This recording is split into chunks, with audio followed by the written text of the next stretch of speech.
Alors, en Afrique du Sud, il y a du trafic d'antennes Starlink, apparemment.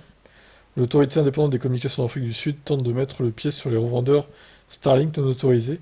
Le régulateur des télécommunications a ordonné à ITLEC, un fournisseur de services Internet basé dans le nord du Cap, d'arrêter l'importation et la distribution de kits Starlink, ainsi que l'arrêt des services actifs. Oh, dur. Donc tous ceux qui ont commandé, ils peuvent plus s'en servir, quoi. Comme nous l'avons signalé, SpaceX n'a pas officiellement étendu Starlink à l'Afrique du Sud, pays d'origine d'Elon Musk, en raison de réglementations exigeant que les entreprises demandent une licence de télécommunication soit détenues à au moins 30% par des groupes historiquement défavorisés, notamment des femmes, des noirs et des personnes handicapées. Euh... Ok. C'est bizarre comme critère. SpaceX avait initialement espéré étendre Starlink en Afrique du Sud en 2022, cette date étant passée à 2023, et étant désormais répertoriée comme inconnu sur la carte de disponibilité de Starlink. Bien qu'il n'ait pas de présence officielle dans le pays, ITELEC a réussi à contourner les défis réglementaires et à importer des kits Starlink, avec un abonnement Roam que les Sud-Africains pouvaient acheter pour 1083 dollars canadiens. C'est énorme. Et 130 dollars canadiens par mois.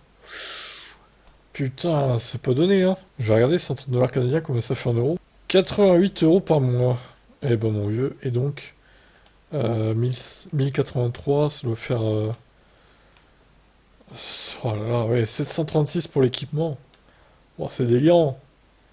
C'est délirant. Faut vraiment être motivé et avoir zéro connexion là, hein. Le forfait s'est avéré pourtant extrêmement populaire, puisque plus de 2600 clients ont profité de l'offre. Suffisamment pour obliger l'entreprise à cesser de prendre de nouvelles commandes en raison de la forte demande.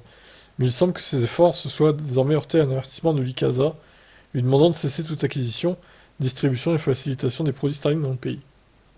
ITELEC devrait, dans les 3 jours suivant la réception de cette lettre, cesser et s'abstenir d'acquérir, de distribuer et de faciliter la vente de tout produit Starlink en Afrique du Sud, qui fournira sous quelque forme que ce soit un accès satellite au service Starlink. Selon le site MyBroadband, qui a été le premier à rapporter l'avis, ITELEC estime que les déclarations et hypothèses formulées par les casas en sa lettre sont incorrectes, y compris les inquiétudes concernant le type d'approbation du kit Starlink. En Afrique du Sud, l'entreprise affirme travailler activement pour résoudre ces problèmes avec l'organisme de réglementation, mais en attendant, elle a mis au point une stratégie pour garantir un service ininterrompu. Les clients seront transférés vers une autre société enregistrée au Mozambique. Oh là là là. Oh les magouilles.